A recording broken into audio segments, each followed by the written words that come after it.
드디어 판이 뒤집혔어요. 디자이너 L이 갑자기 계약 캔슬했어. 당신 다 책임지라고 L 흉내내는 거야? 말해봐. 그동안 누구보다도 강하고 완벽해 보였던 강세리. 그럼 내가 당한 게 너무 억울하잖아. 아직도 상황 파악이 안 돼? 황기찬, 이 정도로 눈치 없고 머리가 안 들어가면 안 되지. 그녀는 한때 YL 그룹에서 가장 화려하고 주목받는 인물이었고 강재인과의 모든 비교에서 우위에 섰던 여자였죠. 말한다는 거를 깜빡했어요. 그러니까 디자이너 L이 그 디자이너가 강재인 씨라고요? 디자인 실력도 처세술도 감정의 컨트롤 능력도. 하지만 그렇게 차곡차곡 쌓아 올렸던 세리의 세계는 이제 조용히 그리고 무섭게 붕괴하고 있었습니다. 확신은 없었지만 어느 정도 눈치채고 있었어요. 그 무너짐의 시작은 다름 아닌 아이 황지호였습니다. 완전 가족 사기단 아니냐고요. 제발 자기소개 좀 그만해 줄래요? 사기꾼이 누구더러 사기꾼이래. 지호를 향해 내 아들이야.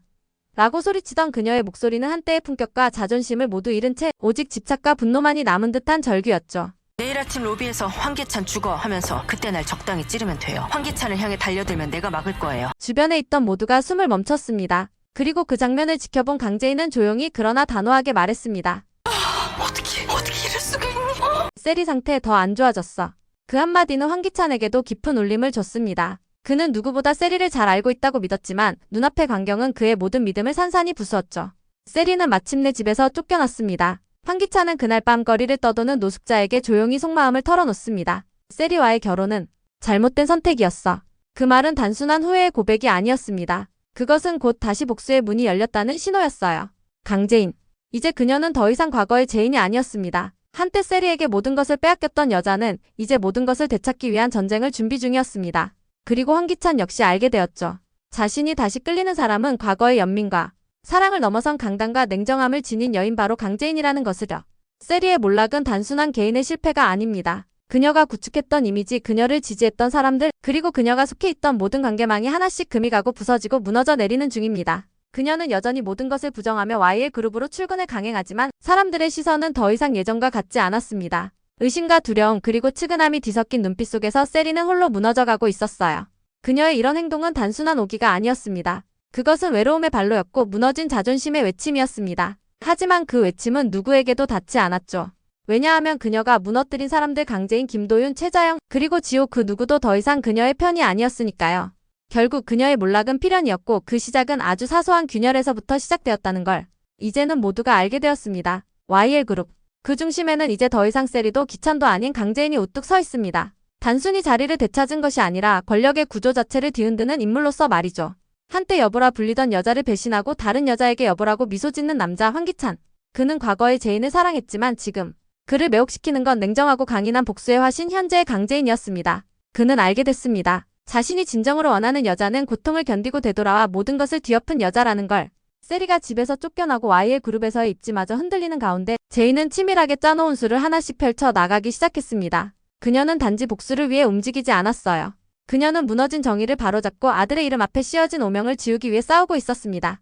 그리고 드디어 그 모든 각본이 완성되는 순간 DH홀딩스와 YL 그룹의 시선이 모두 집중된 로비에서 사람들의 속을 뒤흔드는 이름 하나가 들립니다. 디자이너 L. 모두가 기대하던 해외 유명 디자이너의 입국.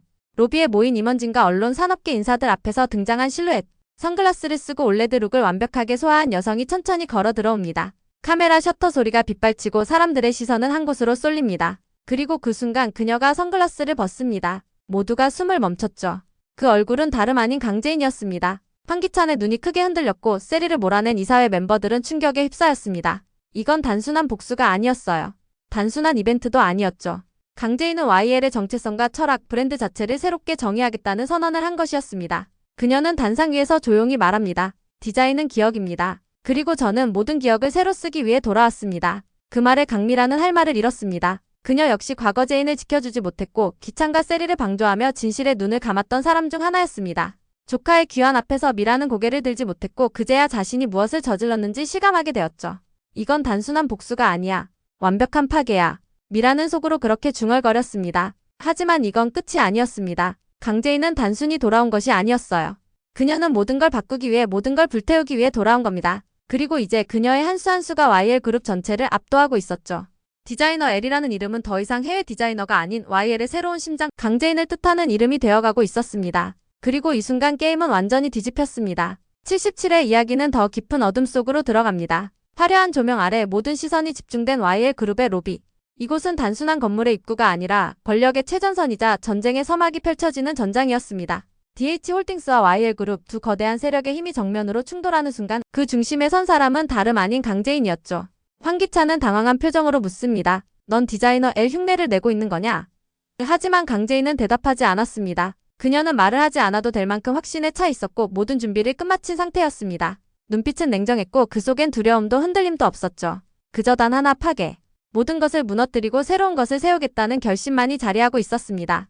기찬은 그녀의 침묵 속에서 자신도 모르게 한 걸음 물러서며 위기감을 느꼈습니다. 단순히 과거의 여자가 돌아온 것이 아니었어요. 지금 그 앞에 선 제인은 모든 것을 송두리째 바꿀 힘을 지닌 새로운 존재였죠. 그 시각 강세리는 무너진 자존심을 붙잡기 위한 마지막 발악을 시작합니다. 이미 집에서 쫓겨나고 사람들의 신뢰도 잃은 그녀는 아직도 현실을 받아들이지 못한 채 YL에 출근합니다. 그리고는 치매에 걸린 최자영에게 다가가 속삭이죠. 엄마 나야. 세리야. 그 장면을 목격한 김도윤은 더는 참지 못하고 그녀를 막아섭니다. 그만하세요. 이건 더 이상 용납할 수 없는 선을 넘는 겁니다. 세리의 거짓은 단숨에 무너졌습니다. 그녀는 아무 말도 하지 못한 채 뒷걸음질치며 자리를 피합니다. 하지만 그 눈빛은 여전히 도전을 멈추지 않는 야수 같았어요. 그녀의 광기는 여전히 식지 않았고 무너질수록 더 위험한 존재로 변해가고 있었죠. 도윤은 그날 밤 강재인을 찾아갑니다. 그는 제인에게 진지하게 말합니다. 지호 지켜야 돼요. 그녀가 건드릴 수도 있어요. 지금 세리는 예측 불가능한 상태예요. 그 말에 제인은 잠시 눈을 감고 깊은 숨을 내쉽니다. 그리고 조용히 고개를 끄덕이죠. 그녀도 알고 있었습니다. 이 싸움은 단순한 감정의 다툼이 아닌 진짜 생존의 문제라는 걸요. 이제는 지호의 안전을 지키는 것이 곧 모든 싸움의 본질이 되어버린 상황이었어요. 이제부터는 감정이 아니라 전략의 싸움, 감정의 소용돌이를 넘은 생존의 전장이 펼쳐질 것입니다. 그리고 그 전장에선 가장 강한 자만이 살아남을 수 있습니다. 77회 황기찬은 또 하나의 진실과 마주합니다. 세리가 자신을 찌르려 했던 그날 그녀가 사람을 매수했다는 정황이 명확하게 드러나는 순간이었죠. 그날의 기억이 생생하게 떠오르며 기찬의 심장은 서늘하게 식어갔습니다. 한때는 그 어떤 잘못도 감싸주고 설령 모든 세상이 등을 돌려도 자신만은 그녀의 편이 되리라 다짐했던 그였지만 그 마음은 지금 완전히 변하고 있었습니다. 연민과 미안함 그리고 복잡하게 얽힌 감정들은 서서히 사라지고 그 자리를 차지한 것은 차가운 두려움과 경계심이었습니다. 아내였던 여자를 바라보는 시선이 연민에서 공포로 바뀌는 그 찰나 기찬은 스스로도 모르게 숨을 삼켰습니다. 그녀가 앞으로 무엇을 할지 예측할 수 없다는 불확실성이 권력 싸움에서 느끼던 모든 긴장보다도 더 깊게 파고들었죠. 한편 정호성은 아들 강승우의 갑작스러운 등장 이후 심리적 소용돌이에 휘말렸습니다. 머릿속은 수많은 질문과 후회로 가득 차 있었고 그는 하루에도 수십 번씩 나는 지금 어디에 있어야 할까라는 물음을 던졌습니다. 강경원의 전화가 몇 번이나 울렸지만 그는 받지 않았습니다. 자신이 그 목소리를 듣는 순간 다시 과거의 흐름 속으로 빨려 들어가 버릴 것 같았거든요. 대신 그는 정윤희의 가게로 향했습니다. 그곳에서 그는 의자와 테이블을 나르고 주문을 받아 나르며 비로소 마음 한켠에 잔잔한 안도감을 느꼈습니다. 화려한 무대와 권력의 소용돌이에서 멀어질수록 그는 지금 자신이 서 있어야 할 자리가 여기에 있다는 걸 본능적으로 깨닫고 있었던 겁니다. 그리고 집으로 돌아온 황기만. 하지만 그는 더 이상 예전의 황기만이 아니었습니다. 그가 현관을 들어서는 순간 집안의 공기는 묘하게 무거워졌죠. 예전 같으면 유쾌한 농담을 던지고 가족을 반갑게 맞이했을 그였지만 이제 그의 눈은 초점 없이 허공을 헤매고 있었습니다. 거실에 모인 사람들의 얼굴을 하나씩 바라보지만 그 눈빛 속엔 인식의 빛이 전혀 없었어요. 지호를 바라보며 그는 마치 오래전 잃어버린 동생을 본 듯한 표정으로 동생아라고 불렀고 강재인에게는 순수하게 예쁜 누나라는 말을 건넸습니다. 그 부드럽고도 엉뚱한 호칭은 주변 모두를 당황하게 만들었지만 제인의 마음속에는 묵직한 슬픔을 남겼습니다. 그 순간 제인은 깨달았죠. 자신을 짓밟고 억누르던 그 거대한 집안이 이제는 스스로의 힘으로 무너져 내리고 있다는 사실을. 그러나 그 무너짐이 주는 통쾌함보다 황기만의 무기력하고 부서진 모습이 주는 씁쓸함이 더 크게 다가왔습니다. 권력과 욕망에 잠식된 세월의 대가가 얼마나 잔혹한지를 보여주는 산 증거였으니까요. 이날 저녁 집안은 기묘하게 조용했습니다. 창밖으로는 여름비가 내렸고 그 빗소리만이 이 무거운 분위기를 깨뜨리고 있었죠. 제인은 잠시 자신의 방으로 들어가 서랍 속 깊숙이 감춰둔 휴대전화를 꺼냈습니다. 누구에게도 들키지 않으려는 듯 조심스럽게 번호를 누르고 귀에 가져다 댔습니다. 준비됐죠? 이제 시작해요. 그 짧은 문장은 차갑고도 단호했습니다. 그 목소리에는 망설임이란 그림자가 조금도 비치지 않았습니다. 그 전화의 상대는 바로 김도윤이었습니다. 한때 정의와 생명을 지키는 것을 사명으로 삼았던 흉부외과 의사 김도윤. 하지만 이제 그는 과거의 이상과는 다른 길 위에 서 있습니다. 사랑하는 이를 잃고 진실을 은폐한 이들을 용서하지 않기로 결심한 그는 제인의 복수극에서 가장 날카로운 칼날이 되기로 했습니다. 도덕과 윤리의 경계를 넘어선 그의 선택은 그만큼 강력하고 위험하다는 뜻이기도 했죠. 전화기 너머로 들려온 그의 짧은 대답 알겠습니다. 그 한마디는 폭풍전의 고요함처럼 앞으로 몰아칠 거센 파국을 예고했습니다. 제이는 창문가에 서서 한참 동안 어둠 속을 바라봤습니다. 바람에 흔들리는 가로등 불빛, 빗방울이 번져 흐릿해진 도로, 그 모든 풍경이 마치 전쟁터의 전초기지처럼 느껴졌습니다. 그녀는 알고 있었습니다. 이 싸움이 시작되면 누군가는 완전히 무너질 것이고 다시는 일어설 수 없을 만큼 철저히 부서질 것이라는 걸. 그리고 또 다른 누군가는 여왕의 자리에 오를 겁니다. 그것이 자신이든 혹은 또 다른 누군가이든 이 게임의 끝은 단 한 명만이 왕자를 차지하게 될 테니까요. 오늘도 끝까지 함께 해주셔서 정말 감사드려요. 구독과 좋아요 그리고 알림 설정까지 해두시면 다음 회차 리뷰도 빠르게 받아보실 수 있어요. 그럼 저희는 다음 영상에서 다시 만나요.